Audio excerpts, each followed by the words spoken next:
YouTube. Today I want to talk about volume, intensity and frequency, and how the way you train can impact your progress in the gym or in your home gym if you train at home. So yeah, can we reconcile frequency, volume and intensity in bodybuilding? So that's the question of today. And more than ever, perhaps because this trend, this is a trend, and we believe we have, the answer to everything yet because of science. Science is good, even though it's not the whole and be all. Experimentation, experience, empirism is also to be accounted. So yeah. The debate between training frequency and volume is what most animates most forum nowadays on the internet, especially bodybuilding.com, for example. So yeah, I will do some chapters. I will probably do a summary in the description, so you can go and rewatch and search for what interests you the most during this video, because I don't know how long it will last. So yeah, but I will talk first about the hypertrophy basics, and yeah. So when you start bodybuilding to gain muscle and transform yourself physically, the basic training to perform, generally speaking, the first program you go on is a full body, for obvious reason. This is almost not up to debate. A lot of people agree with that. So yeah, I will explain why, even though most of you already knows it. But yeah, anyway, I will set up. Yeah, it's better. This is a training distribution where you select one or two exercise at most per muscle, and you repeat that 2 to 3 times a week. 3 times a week is the average most of the time. So yeah. Thus, we work the body with each workout. Obviously, the emphasis is on the frequency of training in order to memorize, the technique of the exercise more quickly. And because at this moment it is not really possible to force with your muscle, and because our movements are technically random still. So yeah, it's more of a motor learning pattern. At the beginning. So training with more frequency will be, generally speaking, the best for beginners, so they can learn the movements fast. So yeah, rapid, quick strength gains during the first few weeks are due to, most of the time, nervous system optimization, every time even. So in clear, it improves your synchronization between the muscles participating in every movement and between the fibers within the same muscle. So we talk about here inter and intramuscular synchronization. So yeah, then as we make progress, that is to say, to increase the loads lifted and the fatigue accumulated induced by those lifts, it's no longer, it becomes almost impossible to, not impossible, but it's very difficult to exercise the entire body effectively in a given session. I know not most of you, but some of you guys like to enjoy to train like this, and you have great results, and that's amazing. Keep it up if that's the case. But for most people, including myself, doing a full body workout, even upper lower, like upper days, can last long. And I'm not a the biggest fan of superset, but I might talk about this later on. Maybe not in this video, but in future one, you know. It can last long, and yeah, you can accumulate fatigue, which in the end of the workout will decrease the performance in your later exercise, later sets, and yeah, and you might find it boring, like me, when you are past 2 hours of training, you know, to keep up if you take some decent rest periods between sets. So yeah.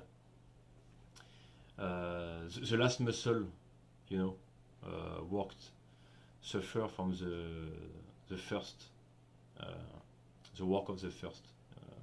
So yeah, we could consider changing the order of exercise according to the sessions, but it would then no longer be possible to have reliable benchmarks, you know, to know what to do exactly at each session, especially if we use some kind of progression cycles, you know, like periodizations, depending on how you train. If you do auto-regulations, linear periodization, linear progression if you're still a beginner, and so on. So, and for the most advanced guy, you already know what to do, so this video might not be that helpful, but for some beginners, early intermediate, even late intermediate, it can be eye-opening to some of you guys. So yeah, we could consider changing the no, I will go to that later. First thing first, this is why in the second step, the logical step is to switch. You know, once you're not a beginner anymore, you can switch to half body, you know, like upper lower, push pull with quads and push, and hamstring and glutes in your pull day. You can personalize it however you want, or do like a gentleman split, which is what my French brother Natural Hypertrophy advise you to do most of the time, which is a good idea, to be honest. So yeah, it's a kind of modified split. It's mostly what I do. It's a bit different, but it looks like it at least. So yeah.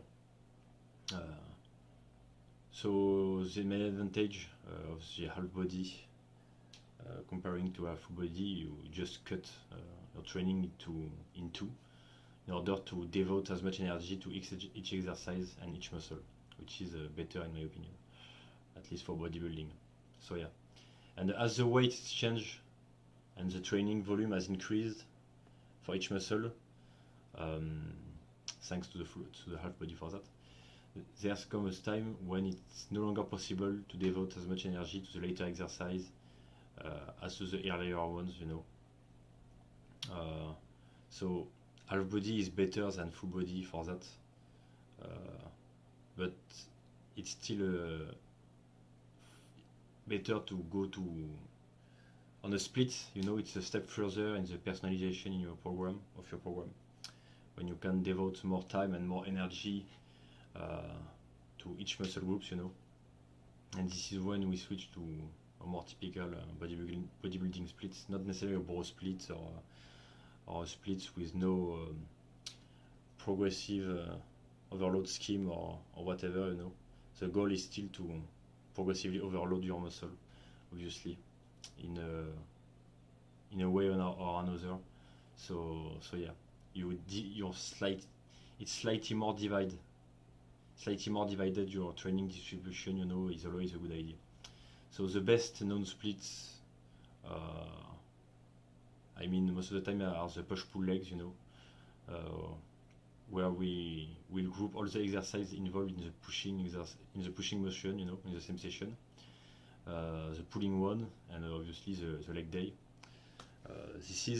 This can be a good repetition, but in my opinion, it has a lot of downside as well, as you will see later. But this may or may not be suitable depending on your build, your anthropometry, you know. You have to decide it for yourself and try. But you know, especially if your arms are your weak points, you know, I don't advise, you know, to do push-pull legs. You might have heard that one multiple times already, but most of the time it's true. because you will eat them at the end of the workout after the main compounds, and the main compound will will fatigue them, not enough to stimulate growth, but enough to impact your isolation movements for them, so you will have less performance and less growth in the end. From my experience, after years of being stubborn, and doing push-pull legs, my arms were a bit lagging, and I couldn't progress anymore on them. And once I switched to personalized splits, I start to improve them a lot. So yeah, if they are weak points, it's not a good idea to work them in a pre-fatigue state. So yeah. It is therefore at this point that the personalization of training really comes into consideration, that we have really passed the beginner stage. When we show splits, we then once again increase the training volume for each muscle, obviously, because you have less frequency. Playing on notions such as muscle with angles, I will elaborate about that later on. And the notion of tolerable loss, in order to determine the number of exercises to do. So we therefore arrive after a certain time, which can take several months to years depending on the individuals and their investments, to a training where the frequency of each muscle is around once or twice a week, depending on your weak points and strong points. And the average volume for each muscle will be between 6 to 12 if you put a lot of intensity, and it's as well something very personal. For example, myself, I can do only 6 to 8 different sets for my hamstrings only. 6 to 8 sets for my hamstrings. For me, it's plenty. Doing more will not help me at all, from my experience, but then again, it's at you to decide. And some muscle like the back, I can do like 15 or more sets. The chest, 10 to 12 is enough for me. So yeah, you have to decide, but it's something widely admit right now that between 10 to 20 sets per week at most is plenty, and is enough for most intermediate to advanced lifter. So yeah, but now I will go into the second point of this video, the strength training basics, more of powerlifting types of workouts. When you train in bodybuilding to gain strength, it is above all a question of becoming a specialist in a movement. It's not a question of learning them summarily, but becoming an expert, and then the sport by excellence is indeed powerlifting. Whereas previously, one could think that the motor learning pattern, that is to say the technical learning of the exercise, was done in a few weeks, and that then it was determined and that it was necessary to play on different other factors to progress, such as muscle gain. We realized that the technical apprenticeship was never over, Hence why a powerlifter always work on their techniques, because it's a never-ending process, So yeah, in other words, you could always improve your technique, improve your placement, like your bench press, camber, and thus add kilograms on the bar without needing to gain more muscle just because of the technique, just by being more technical and shortening your gesture in this specific case, So yeah, indeed, it should be known that when an exercise involves several muscles and joints, that it is a polyarticular exercise, the technical learning never ends. It's what I just said. And the more an exercise involves muscles, the more the nervous and technical part in the performance is important, which is the case in particular of the deadlift. For the deadlift, we can always be more technical, more solid. There are always details to adjust, and when you change a parameter, you have to memorize what can be a new gesture, even if close to the old one, which allows you to save time in this learning. You know, you can always improve even after 15-20 years of lifting. And yeah, the basics of trainings to gain strength are therefore very different from those for gaining muscle. You know, it's not the same to train for size and strength. You know, it's there is difference. You know, so yeah, certainly the more muscle you have in the right place, this is important to emphasize. In relation to the exercise on which to perform, the more optimal, the more potential it gives to exploit later. Sorry. My English will improve more and more with the videos as they come. I hope, fast at least. So the more muscle you have in general, the more you are strengthened overall, and the lower the risk of injury, even if there is always a risk, especially with exercise that puts pressure on the spine.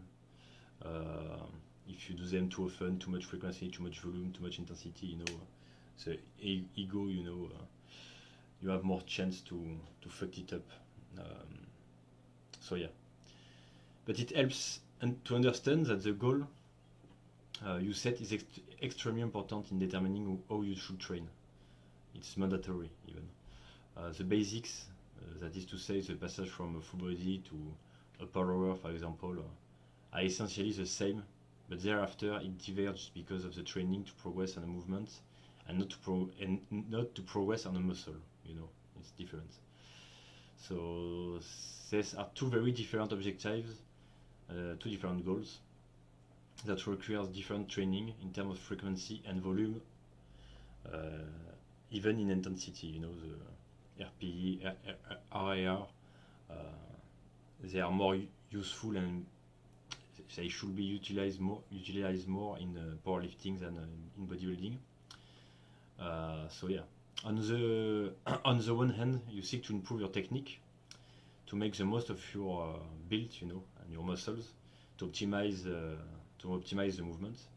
And when on the other hand, you seek to work your muscles and progress because of them, not just because of the technique or of the movement pattern, but using your muscles during the movement is important for hypertrophy and not just going from point A to point B. You know, you have to still kind of feel your muscle and feel like you use it mainly in the movements you want. You know, so yeah.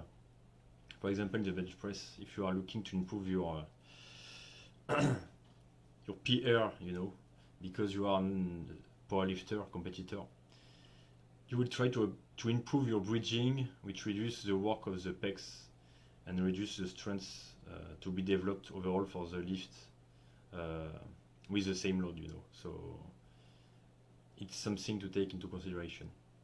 This is why many very technical powerlifters don't have big chest in comparison to their performance, you know, to their strength,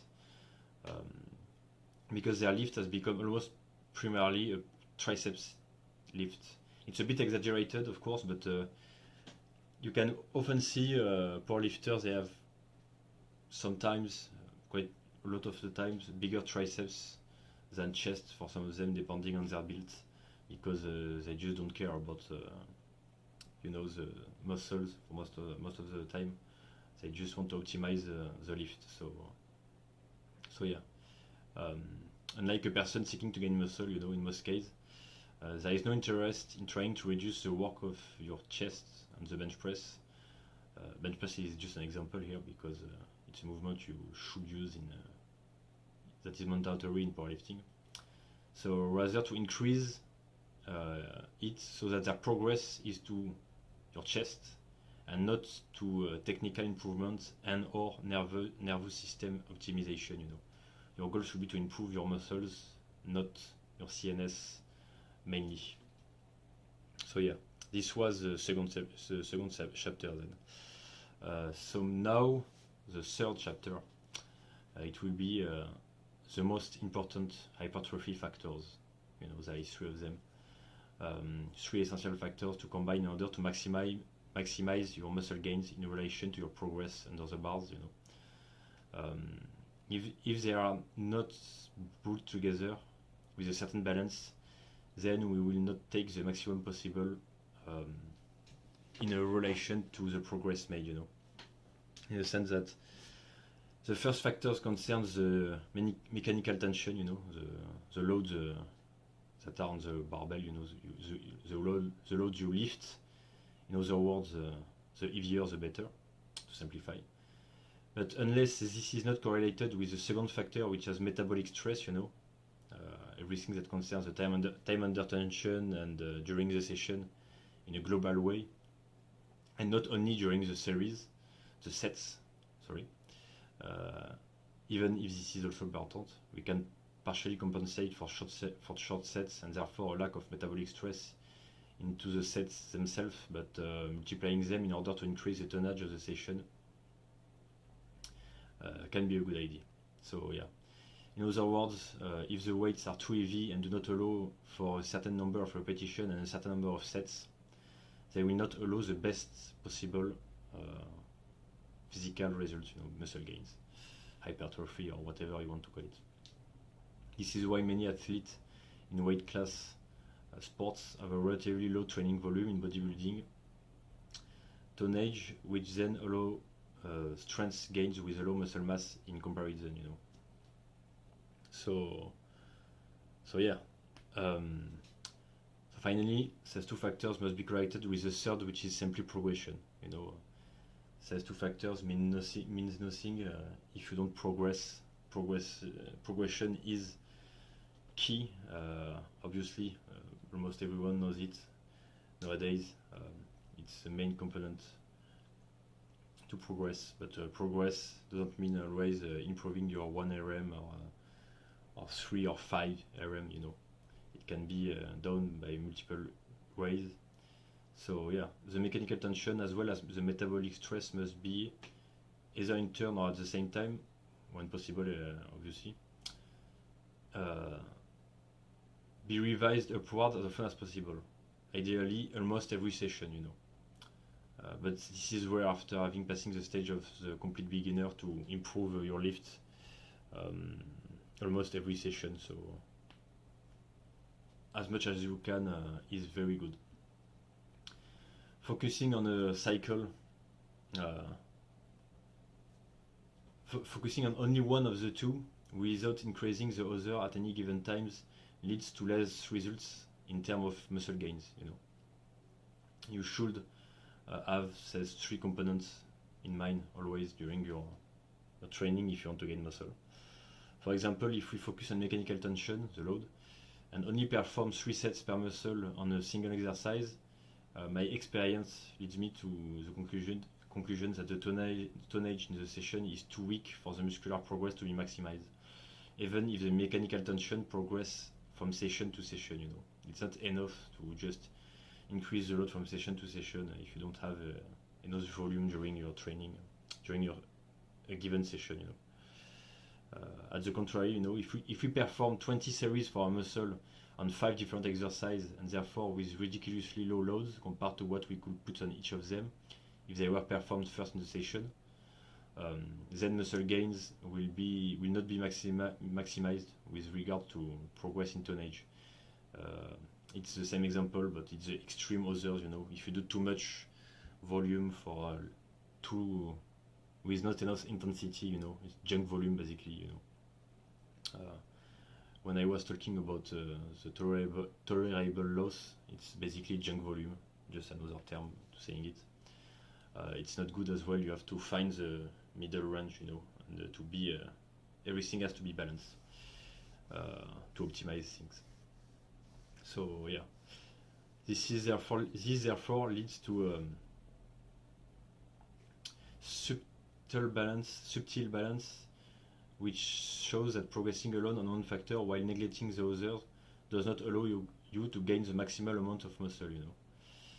I am not saying that we will not take it, but it is not optimal.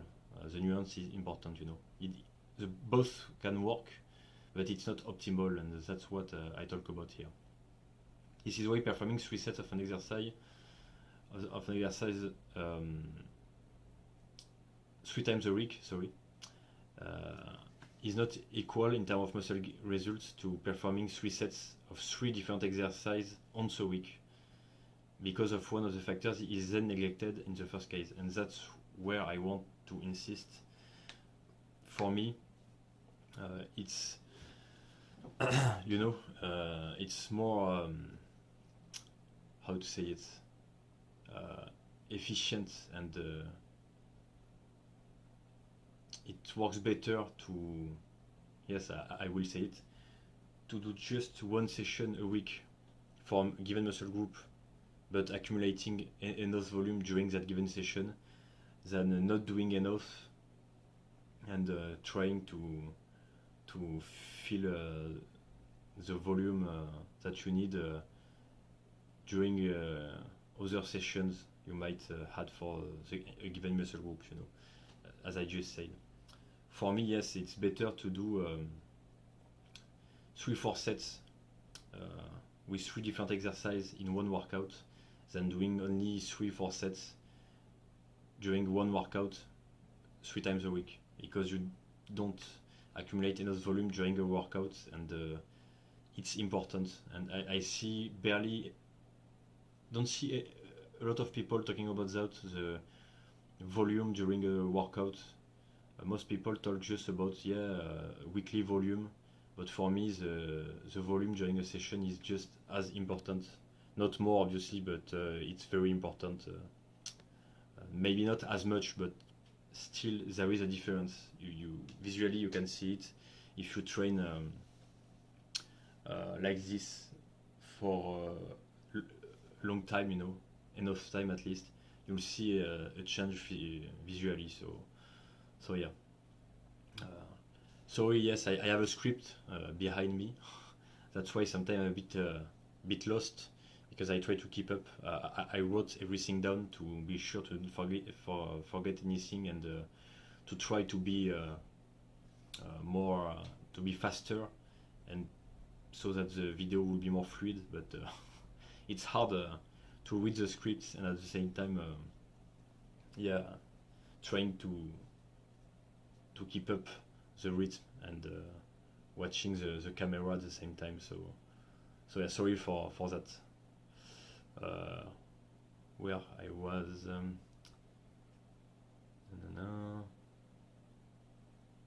yeah.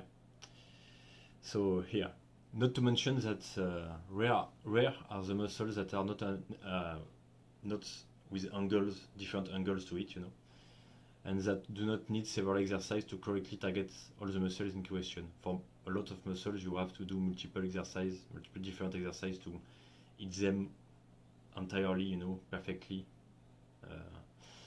So yeah. Unless you are very, very talented, gifted, genetically speaking, which also exists, but it's more rare, So yeah. So for the 4th chapter, I thought it will be faster, this video, but it will be a long one, I think. Training for a movement versus training for muscle gains, which is different. The difference of opinions that exist between the frequency and the volume in bodybuilding necessarily come from a misunderstanding of the various objectives, various goals, and factors to be applied, as if various goals require the same application, which is of course not true. Above all, it must be understood that if one trains frequently, the intensity and volume of training cannot be high. Obviously, this is something most of you guys already know. And in contrary, if you force each session as much as you can with a classic training volume between 6 to 12 sets per muscle, for example, then the training frequency cannot be high, obviously, because if you do all of your weekly volume in one session, you can't do that 2 or 3 times. It will make no sense. It is therefore impossible for the same exercise and the same muscle to be both frequent, intense, and to perform a large number of sets and repetition. Again, you can't have everything high, high intensity, high effort, high frequency, high volume. It can be done. You have to find a balance. Frequency is defined by the number of times a muscle is trained per week, of course. And as seen above, there's come a time when if the goal is to gain muscle, we arrive at a frequency of direct work of about once a week. It can be every 5 days as well, depending on your schedule. If you can train on whatever days you want, and not counting the exercise that work the same muscles secondarily during the week. This is called indirect frequency. For example, shoulders. If you do some OHP and dips for triceps, you indirectly target your chest again, depending on how you do dips. Same if you do OHP, it can target your upper chest a bit. So it's like indirect frequency, which still counts somewhat for volume. So yeah, but your CNS will not be fried because the movement pattern is very different. The intensity is defined by the measurement of the perception of the effort called intensity scale. So yeah, just as I said earlier, it was RPE, RIR. I have trouble pronouncing that one. so yeah. It's RPE is obviously a rating of perceived exertion, so the fatigue, and yeah, how much you think you have left in the tank during each set. So clearly, the more you force, the closer you get to failure, to the last possible repetition, the greater the intensity of the effort, obviously. This can be applied in all sports and remains a relative measure specific to each person, allowing them to rely on it in order to better plan their session and their progress, depending on how you plan your progression. Generally, one uses a score of 1 to 10, classic RPE, 1 being the easiest and 10 being the maximum difficulty. And finally, the training volume is defined by the tonnage, so the number of series number of sets. Sets. Series is a French word. So the number of sets multiplied by the number of repetitions and multiplied by the loads handled. For example, if I do 9 sets of 10 repetitions with 100 kilograms, to simplify, then that gives 9,000 kilograms of tonnage. And yeah. In fact, if you want to have a high training frequency, it starts from 2 times minimum, which isn't that high, of direct frequency, while you are able to lift relatively heavy, the intensity, the RPE, does not ideally exceed a score of 7 at each session. 8 or 9 can be conceived on very short sets, not allowing a slowing down of the rise of the bar, If you want to have an even higher frequency, like 3 times or more, on the same exercise, it will then be necessary to reduce the work of the other agonist muscles participating in the same movement, because you have, in order to reduce the joint stress, to reduce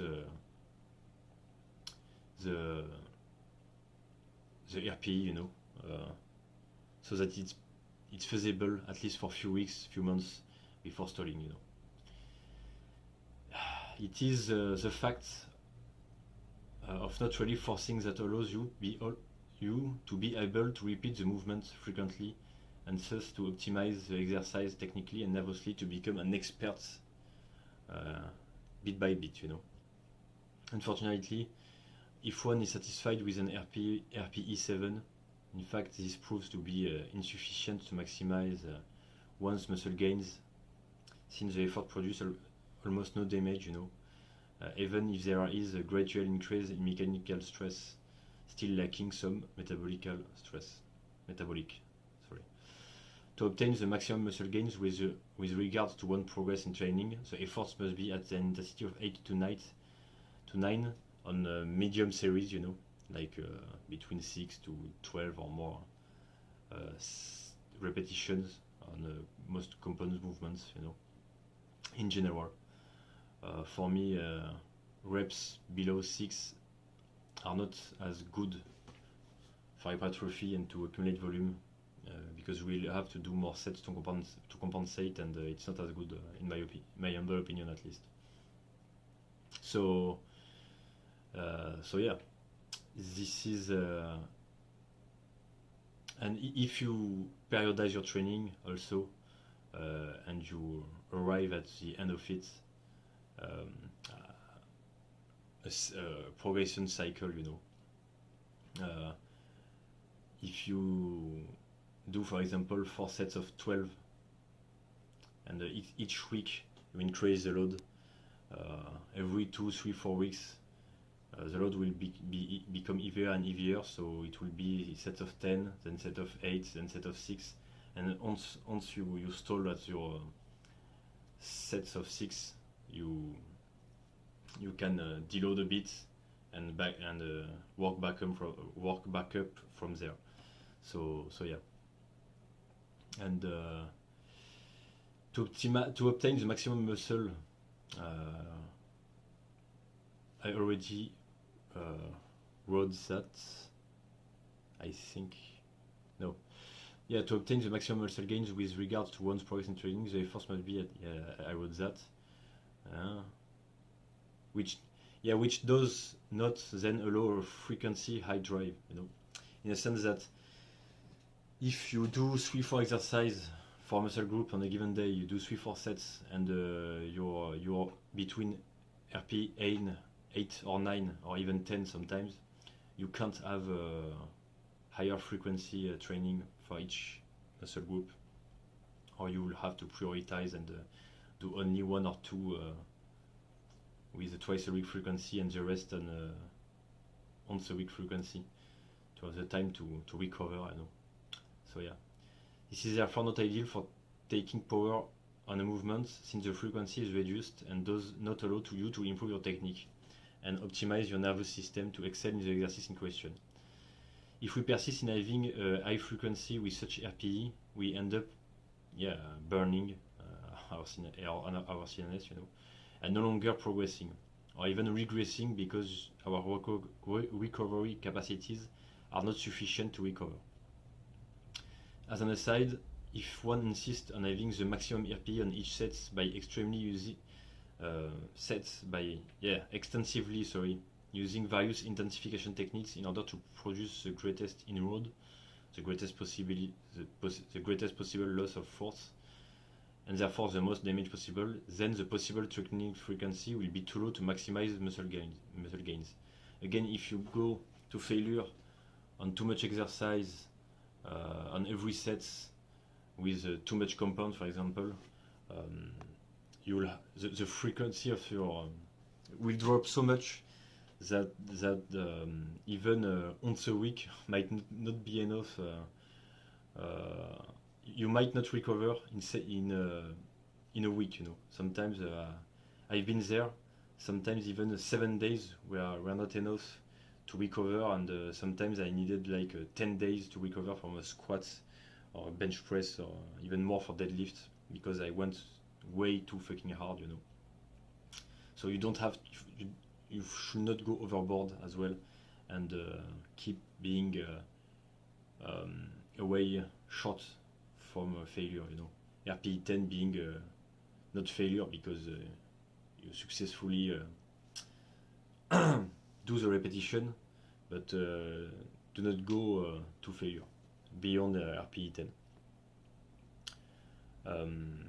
So yeah, this is why I advise against going to failure in bodybuilding, whatever the goal is, and especially I advise to be in the right difficulty according to your goals. You know, it's all about balance. If you want to progress as much as possible on an exercise, you have to repeat it, and repeat it again, and be careful not to burn yourself out by staying an RPE 7 on average, or even 8 if the sets, bad reflex, are really short, you know, because if you repeat a movement very often and you are RP 7 or above, you can burn out pretty quickly. I did the mistake, so and multiple times. I was stupid and I'm still ham sometimes. So yeah, you have to stop. Therefore, the sets become before the set becomes difficult and the repetition slow down. Otherwise, it will not be possible to recover quickly enough. You know. If you want to progress as much as possible muscularly speaking, you will have to make sure to force enough, but not too much, so that you can progress at each session. You know, the goal is to progress, not to train as hard as possible every time.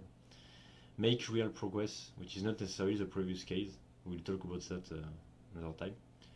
And repeat this at least once a week. So once a week might be twice if you change, if you have some variation in the movements. And yeah, if this is possible more frequently, you should not deprive yourself of it. But my experience has shown me that this is hardly possible in the medium and long term. You know, you can on the short term progress on a given lift twice a week on it, even if you go balls to walls, but you will hit a wall soon, in my experience at least, unless you're very gifted and it lasts very long, but it's rare. Finally, for the movement, it is important that the RPE is also not too low, below 6, otherwise the load manipulated will not be sufficient to improve its muscular recruitment and its technique. We rarely use sets of more than 6 repetitions in order to maximize the share of the muscles in the effort. You know, the greater the muscle share in the effort, the less the high frequency makes it possible to progress both in movements via the reduction and in the concentration allowed, and via the request recovery, which is increased in particular with regard to energy and muscle recovery. So I hope you understand what I mean by this.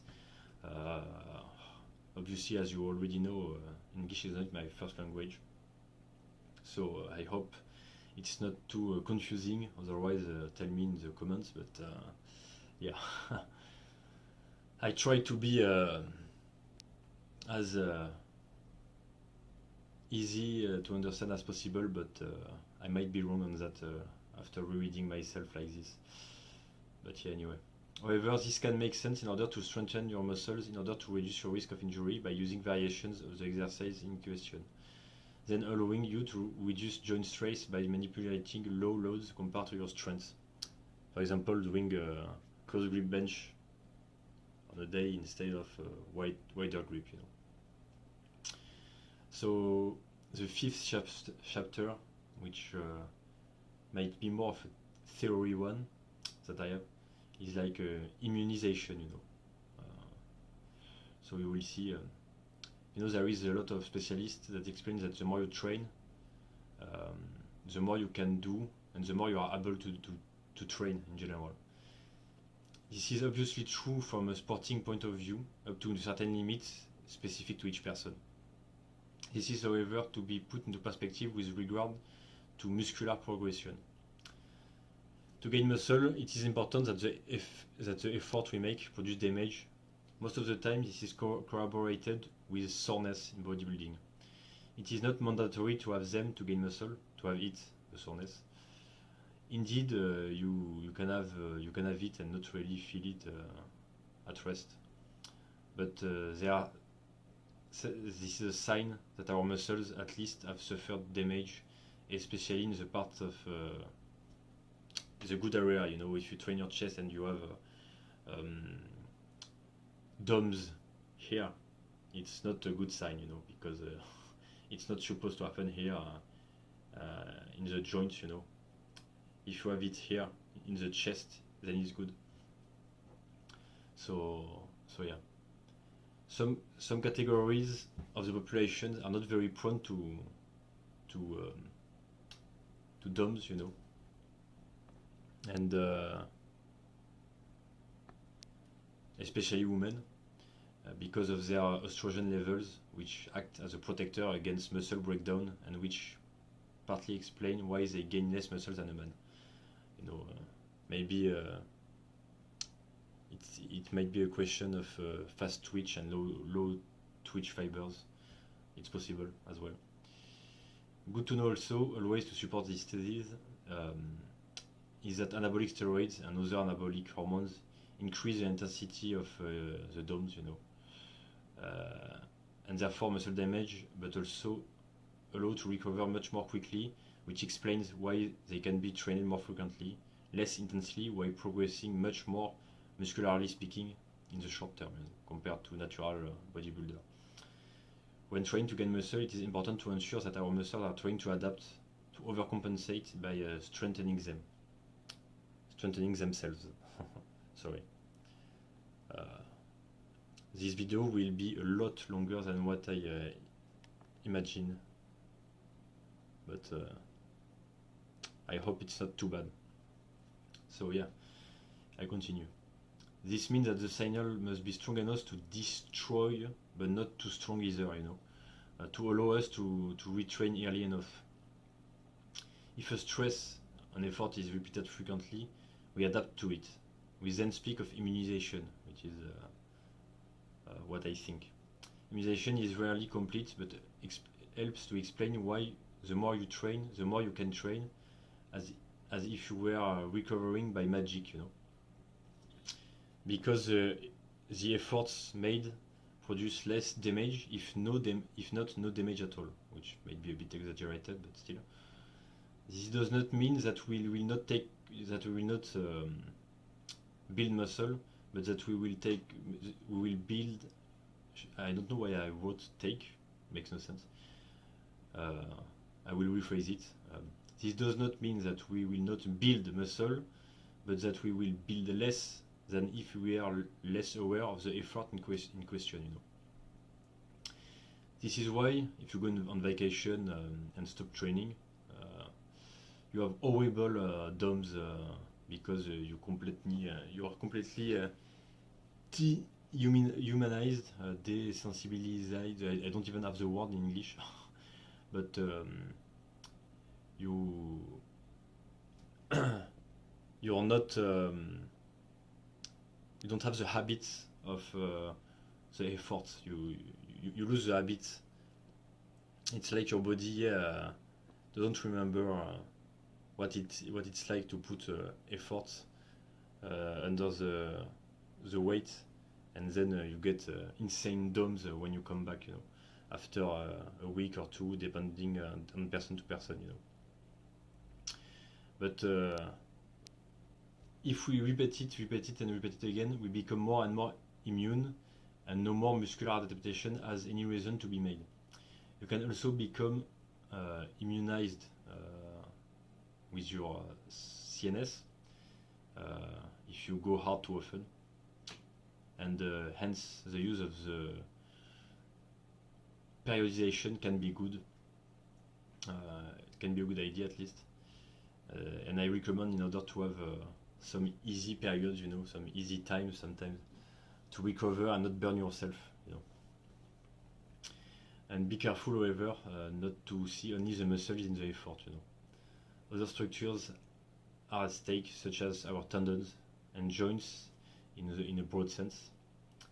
And repeating the same exercise frequently, several times a week with heavy loads, even with the best technique in the world, which is therefore always perfectible, traumatize them, while knowing that the structures recover less quickly than our muscles, progress more slowly, and the tendon and the joint are also strengthened by training.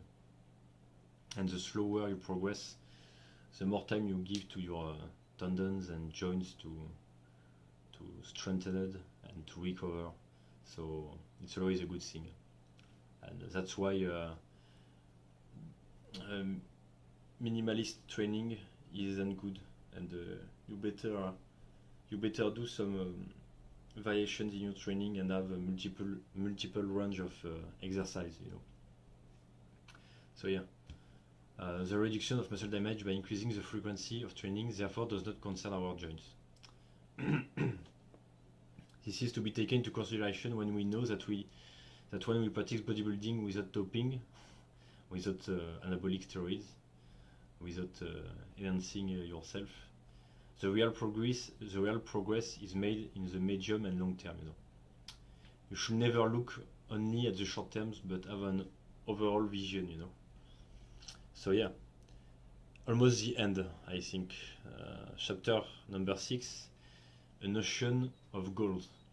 Determining your goals is essential because, as you have now understood, this involves a radically different training. It is the lack of definition of your own goals that does not allow the clarification of what you must do to achieve them. Many people want everything at the same time. Maybe it's the fault of the media, not only, who make believe that we can have everything at the same time and very fast. You know, it's an analogy. It has nothing to do with training, but I wanted to point that out. But the reality is that you have to choose, and that to choose is to decide.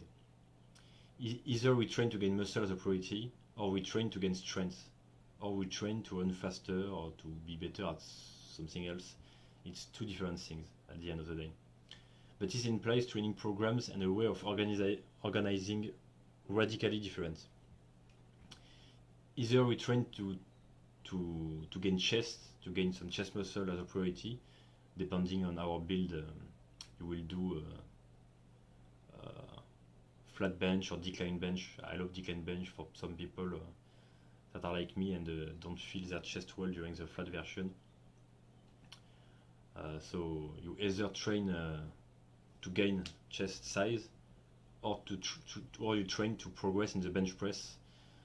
Whatever you feel during the movement, even if the bench press isn't good for your chest, if your goal is to gain strength, you don't care. You know, you will have bigger shoulder, bigger triceps. But if your goal is strength, then you don't care, which is different and the opposite of bodybuilding. So powerlifting isn't the same way of training. Says are two almost opposite programs to put in place with different results in the end. It is from this non-clarification that comes, in my opinion, all the bad interpretation as to the frequency of training and the volume of it to adopt. If we don't know where we want to go, how we will know how to get there? It's a question I ask to you. To make a mixture of everything without deciding, as some might do by trying to combine everything, will then be the worst thing, because we will be moving towards neither one nor the other, or at least not in the optimal way and as efficient as possible. You know. So you have to decide. I did the mistake. You know, that's why I don't like the power building term, and you know, when you try to mix everything, for me it makes no sense. You know, it's like you want to learn an instrument, you want to learn piano and guitar at the same time, so you train both of them at the same time. You know, not literally. You understand what I say, but you do 1 hour of this, and after that 1 hour of the other. You know, 1 hour of piano, 1 hour of guitar. Even though your main goal was to play piano at the beginning, so you'd rather focus on playing piano 2 hours instead of 1 hour of piano and 1 hour of guitar. You know, I think you understand what I say. So yeah. What's the point of training then to get half results? Half will be maybe an exaggeration, but you get it, I think. So yeah. So to conclude, conclusion to conclude, obviously. The question that can arise in conclusion of this article, I say article because I wrote it, so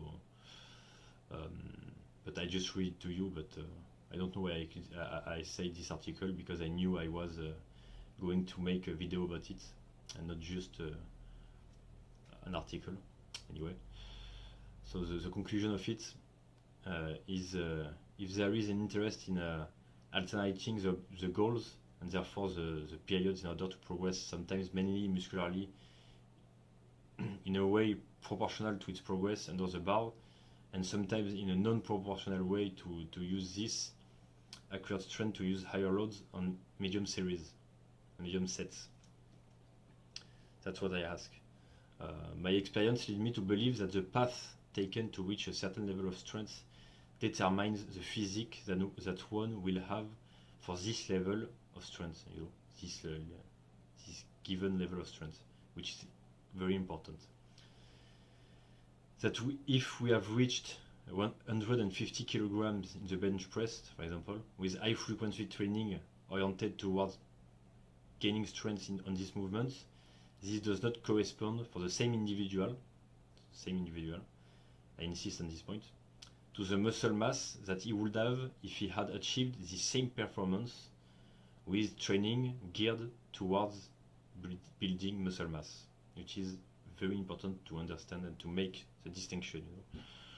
The notion of goal, therefore, comes back to the fore. What exactly are you training for? If you're training for strength, you program, you do a strength training program. If you're training for bodybuilding, you do a more bodybuilding oriented program, which is common sense. It's logic. This will determine what you need to do. On the other hand, if we oppose these two factors to the extreme, we will be very strong. So if you go in an extreme way, if you can be very strong with reduced muscle volume compared to greater muscle mass with less strength. If you train purely for bodybuilding, So if I exaggerate a bit, you can be very strong, you can be stronger and less muscular. The same individual can be stronger and less muscular than his twin, for example. If you take two twins, his twin can be more muscular and weaker. It's totally possible because training will be completely different. And of course, the goal is to be stronger compared to when you first began. But being stronger doesn't mean being powerlifting strong, You don't have to do 4 plates for 10 on the bench to be huge, So yeah. And it is in this sense that training for strength and for muscle do not meet and are very different.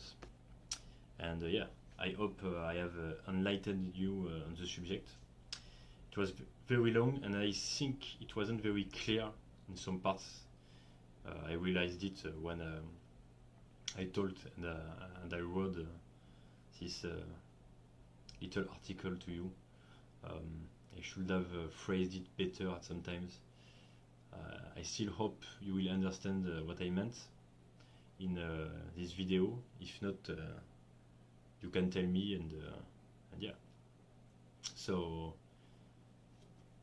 I'm done with that. It was way longer than I expected, but I mean, yeah, it's better to have a long video than a short one, in my opinion. So again, thank you for watching and have a nice week. I also almost forgot to talk about muscle protein synthesis. It's just a factor on the 1000, and for me it's quite a bit overrated and overlooked, and it's not as important in my opinion as most people want us to think, and it's oftentimes misunderstood, because we always talk about, it only lasts 48 to 72 hours, even though it's a bit more complicated than that. But I don't want to use science to be biased, and use it only when it goes with my opinion, with my opinions, because even though I read some studies, but for me studies are not always facts. I like to try things, and if I respond better to a style of training or some things that are not backed up by science, I mean, why should I wait 5, 10 or 20 years from now that the science confirms what I already knew, and it's the same with many things in life, not just bodybuilding. But yeah, for me it's not the most important factor.